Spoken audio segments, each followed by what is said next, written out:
Hello my children, welcome to all of you in Pandey tutorial. Today we shall study about UP Board High School English second lesson, English first paper second lesson, Nelson Mandela. बेटा आज आप लोगों को हम Nelson Mandela long walk to freedom के विषय में पढ़ाएंगे। यह नेल्सन मंडेला जो कि इनकी स्वयं की आत्मकथा है।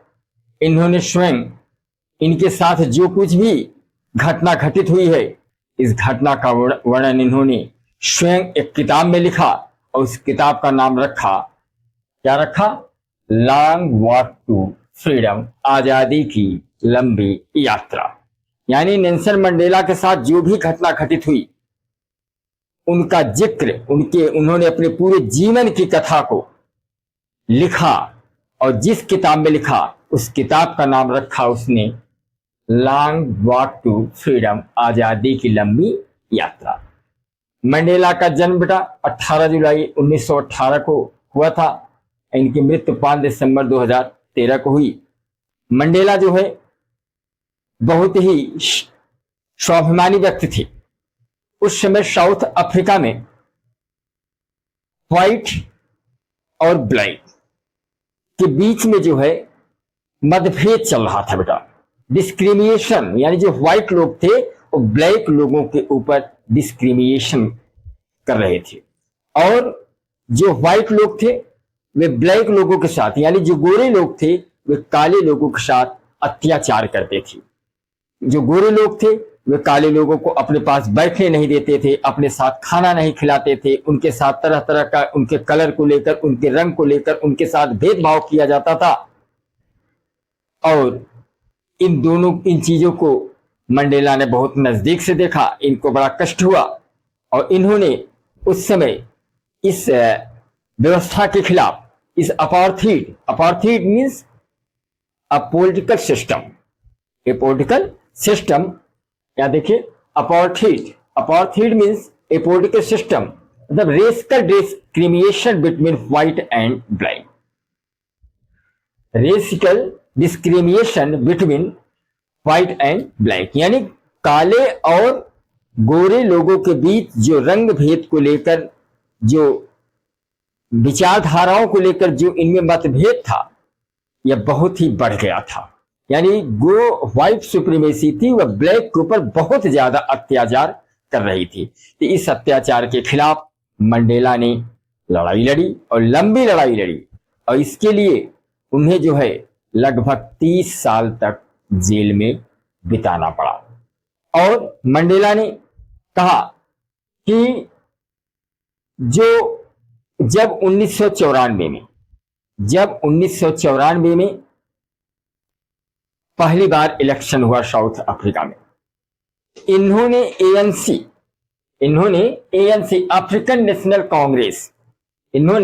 अफ्रीकन नेशनल कांग्रेस को 1994 में ज्वाइन किया और चुनाव हुआ। पहली बार जो है साउथ अफ्रीका में 1994 में अफ्रीकन नेशनल कांग्रेस को ज्वाइन किया और जब पहली बार चुनाव हुआ तो 400 सीटों में इनकी पार्टी मंडेला की पार्टी ने 400 में 252 सीट हासिल की और पहली बार नॉन रेसिकल गवर्नमेंट का गठन हुआ। और उस समय 10 मई का दिन था बेटा, 10 मई का दिन था और 1994, 10 मई 1994 बहुत ही सुंदर दिन था। और इस दिन मंडेला के स्वागत समारोह के लिए, इनका शपथ ग्रहण करने के लिए एक इनॉग्रेशन जो है स्थापित किया गया था। और यह इनॉग्रेशन जो सम्मान समारोह स्थापित किया गया था वह जो है यूनियन बिल्डिंग इन प्रिटोरिया, यानी यूनियन बिल्डिंग इन प्रिटोरिया में स्थापित किया गया था। और इस प्रिटोरिया में एक एम्फीथिएटर जो था, जो कि रेड सैंडस्टोन का बना हुआ था और इसी में लोग जो है बैठे हुए थे। और जो है इस सम्मान समारोह में लगभग लाखों लोग, स्त्री पुरुष और बच्चे जो है इकट्ठा हुए थे इस सम्मान समारोह को देखने के लिए। और इस सम्मान समारोह में सबसे पहले de Klerk who has take of the second deputy president and after that in first deputy president और टू थाम्बो मेबेकी, यानी पहले बार जो है क्या हुआ, सबसे पहले जो है द्वितीय उपराष्ट्रपति की शपथ किसने लिया, मिस्टर डी क्लर्क। उसके बाद प्रथम उपराष्ट्रपति का शपथ किसने लिया, और थाम्बो मेबेकी। इसके बाद मंडेला की पारी आती है, तो नेल्सन मंडेला जो है शपथ लेते हैं और उस शपथ लेने के बाद यह कहते हैं कि अब तक जो इस देशवासियों के साथ हुआ है, जो अब तक अत्याचार हुआ है, अब इस तरह का अत्याचार नहीं होगा। अब तक जो गोरे लोगों के द्वारा, व्हाइट सुप्रीमेसी के द्वारा ब्लैक लोगों के ऊपर जो अत्याचार हुआ है, उनको रंग के लेकर, उनके स्किन को लेकर, उनको अपने साथ बैठने नहीं दिया जाता था, खाना खाने नहीं दिया जाता था, उनको ठीक से उनके अधिकार को दिया नहीं जाता था। अब ऐसा कुछ भी साउथ अफ्रीका में होने वाला नहीं है। अब जो है नॉन रेसिकल गवर्नमेंट की स्थापना हुई है। अब सभी लोग एक साथ रहेंगे, एक साथ मिलकर रहेंगे, एक साथ जो है रहेंगे। अब किसी प्रकार का अब जो है ये जो सूर्य है, अब यह जो ह्यूमन यानी जो सूर्य रूपी जो उपलब्धि हमें हासिल हुई है, अब इस साउथ अफ्रीका में इस तरह का सूर्य अब नहीं डूबेगा। अर्थात सभी लोगों को पूर्ण रूप से हर प्रकार की स्वतंत्रता होगी। कोई किसी के साथ रंग भेद को लेकर किसी प्रकार का कोई अत्याचार नहीं करेगा। उसके बाद ये सब इन्होंने जो है दिया कि अब किसी प्रकार का कोई डिस्क्रिमिनेशन व्हाइट सुप्रीमेसी के द्वारा ब्लैक के ऊपर नहीं किया जाएगा। और उसके बाद उसी समय इनके स्वागत समारोह के लिए वहां की जो मिलिट्री फोर्स थी, वहां की जो फोर्स थी बेटा, जैसे रिपब्लिक में डे में या जो है जब जैसे यहाँ के प्रधानमंत्री, भारत के प्रधानमंत्री, राष्ट्रपति जब शपथ लेते हैं तो जेट्स या हेलीकॉप्टर के द्वारा क्या करते हैं, सम्मान समारोह करते। उसी प्रकार वहां भी साउथ अफ्रीका में भी वहां पे जो हेलीकॉप्टर जेट्स थे उनके द्वारा जो है मिलिट्री फोर्स के द्वारा जो है उनका स्वागत सम्मान किया गया मंडेला का। और जेट्स के द्वारा अनेक प्रकार के जो है हेलीकॉप्टर के द्वारा यूनियन बिल्डिंग के ऊपर जो है अनेक प्रकार के जो है धुएं, जैसे ब्लैक, रेड, ग्रीन, ब्लू के रंग के जो है धुएं छोड़े गए और एक झंडे के आकार की आकृति बनी। और मंडेला जो है ने कहा कि अब जो है अब इस भारत में अब इस देश में किसी प्रकार की कोई पॉवर्टी, सफरिंग, जेंडर और अदर डिस्क्रिमिनेशन इस तरह की कोई चीजें नहीं हो पाएंगी। अब मेरी सरकार है, अब इस तरह का भेदभाव व्हाइट सुप्रीमेसी के द्वारा जो है ब्लैक के साथ नहीं होना चाहिए और न होगा। उसके बाद वहां बताया गया कि वहां पर दो प्रकार के नेशनल एथम जो है गाए जाते थे। वहां पर जो व्हाइट लोग थे वे नकोसी सिकलिल राष्ट्रगीत को गाते थे और ब्लैक लोग डाई स्टेम गीत को गाते थे। और ब्लैक लोग जो डाई स्टेम गीत गाते थे, चूंकि इनको गाने नहीं दिया जाता था राष्ट्रीय गीत को, चूंकि इनका स्वयं का अपना राष्ट्रीय गीत का था और व्हाइट लोगों का अपना अलग राष्ट्रीय गीत था। चूंकि व्हाइट लोग हमेशा इस गीत को गाते रहे इसलिए इनको याद था, और ब्लैक लोगों को चूंकि यह गीत गाने की सूचना नहीं थी इसलिए इस गीत को ठीक से नहीं गाते थे। लेकिन अब यहाँ पर सभी लोग मिलकर दोनों कोई किसी के राष्ट्रीय गीत का अपमान नहीं करेगा, दोनों अपने अपने गीत को गाए, कोई किसी का किसी प्रकार कोई भेदभाव नहीं होगा। उसके बाद वहां पर मंडेला ने कहा कि इस तरह की स्वतंत्रता को प्राप्त करने के लिए हमारे अनेक साथी अपना बलिदान दिए।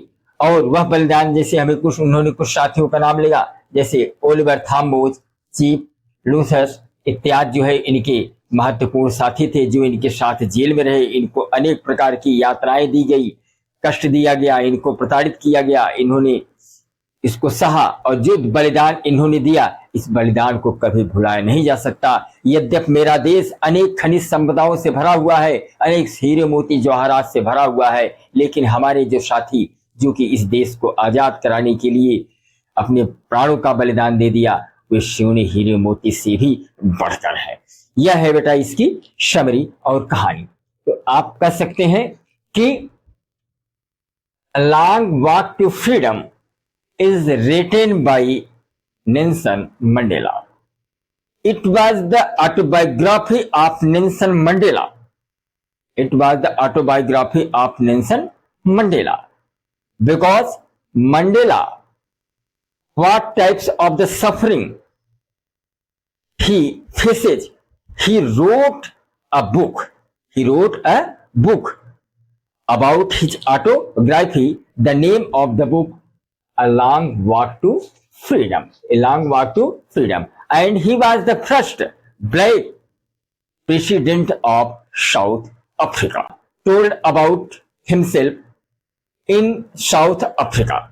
In South Africa, the discrimination between white supremacy and black.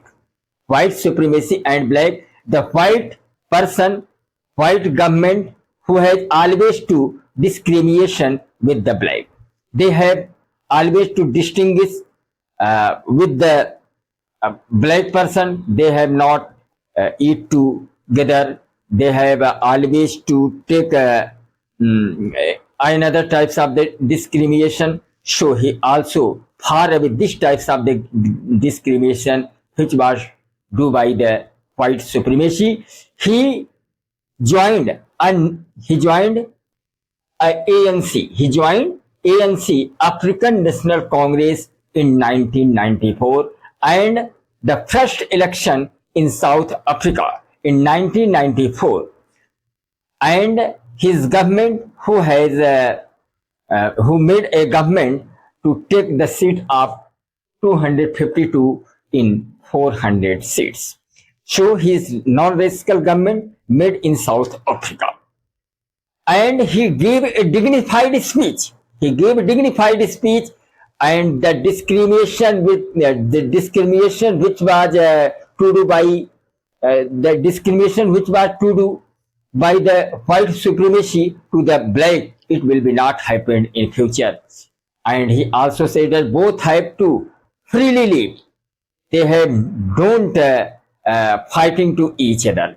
And he also told that in on the 10th May 1994, and the inauguration which was held in South Africa, which was held in South Africa in Union Building in Pretoria, appreciate a type of the building which was made of the red sandstone, and 1 lakh men and women and children, they have gathered in the place, and they have dancing because the non-racial government elected by the South Africa, and Mr. Mandela, who became first black president of South Africa.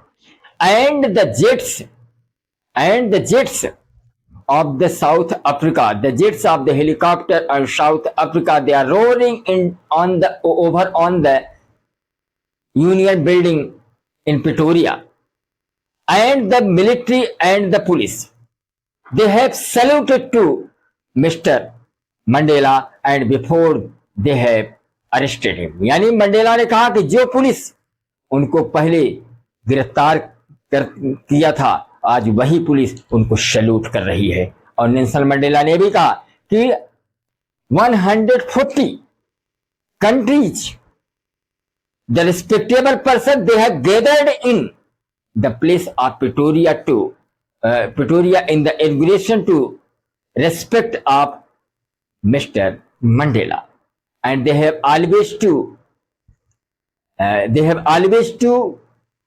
respect and respect of the person, respect of the honorable leader. They have come to the other country, and also told that there are 2 anthems which was singing into the South Africa, Nkosi Sikelel, which was sung by the white person, and Die Stem, which was singing by the black person, and the black person who are not properly to sing the Die Stem because they have not permission to sing the song of Die Stem.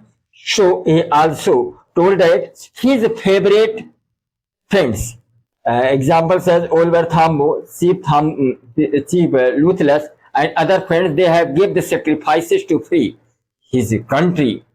And he also said they are most precious, was the precious metal gold, silver, and he also says that his country was the prosperous of the gold and gold stones and other precious jewelry. And he also told us, but his friends who was the most precious rather than gold and other precious stones. So this is the summary of the lesson. Nelson Mandela, A Long Walk to Freedom. It is the autobiography of Nelson Mandela. That's all.